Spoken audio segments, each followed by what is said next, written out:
L'essence même du ciel, c'est d'être dans un certain état. Et les cieux des cieux, l'endroit le plus élevé, le plus glorieux, se trouve là, où Dieu obtient entière satisfaction dans une vie.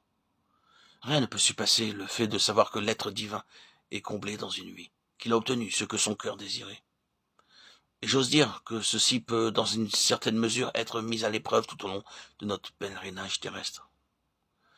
Si vous arrivez à vous et à moi d'avoir des luttes pour que le Seigneur Dieu établisse sa seigneurie ou son autorité dans un domaine qui nous est cher, qui nous tient particulièrement à cœur, qui revêt une grande importance à nos yeux, auquel nous tenons vraiment, quelque chose que nous avons du mal à délaisser, que nous ressortions victorieux de l'épreuve devant le Seigneur, après bien des combats, des conflits, des souffrances et des peines, alors s'installerait non seulement une joie, une paix, une quiétude, mais aussi un tel sentiment de la présence du Seigneur que nous en ressentirions quelque chose de glorieux. Dieu a finalement triomphé. Et une fois que nous avons cédé au Seigneur, un rayon de gloire vient illuminer notre cœur. Nous n'en éprouvons maintenant les effets que dans une faible mesure. Mais il faut que cette victoire soit totale, complète, définitive, et que nous n'ayons plus du tout de conflits, d'obstacles, de luttes et d'interrogations. Le problème a été réglé une fois pour toutes. Dieu a atteint pleinement son objectif. La victoire est totale, définitive.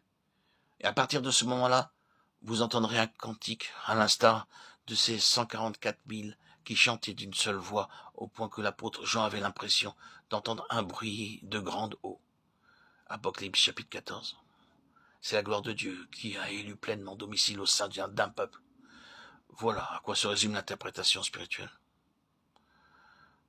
Dorénavant, oubliez donc le nombre de 144 000 quand vous pensez à toutes ces âmes qui chantent autour du trône.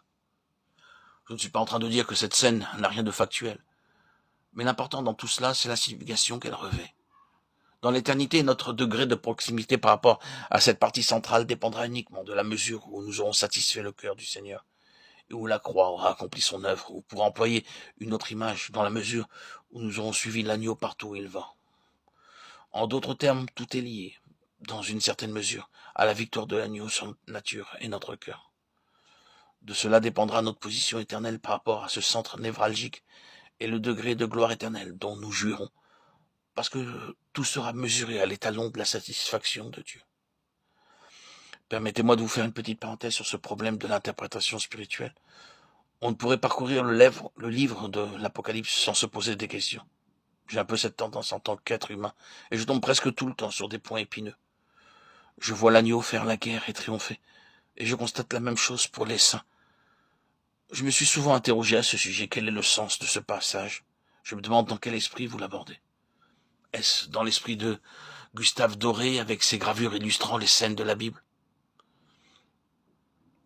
Je me rappelle une image où l'on voit le Christ en personne brandissant un glaive accompagné par toute une cohorte de saints, eux-mêmes armés d'épées, prêts à faire des massacres, à dévaster la terre et à y répandre le sang.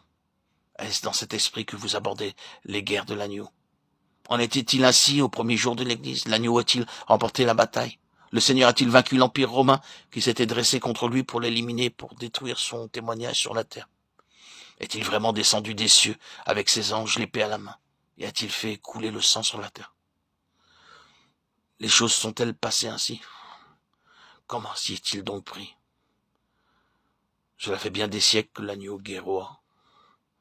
Quel spectacle désolant pour les nations qui se sont liguées contre lui et pour les peuples qui, à l'heure actuelle, leur emboîtent délibérément le pas. N'ayez aucun doute quant à l'issue de ce conflit, quant au sort final du grand dragon rouge. Ne vous faites pas d'illusions. Celui qui siège dans les cieux rit. Le Seigneur se moque d'eux. C'est moi qui ai oint mon roi sur Sion, ma montagne sainte. Psaume 2, 4, 6.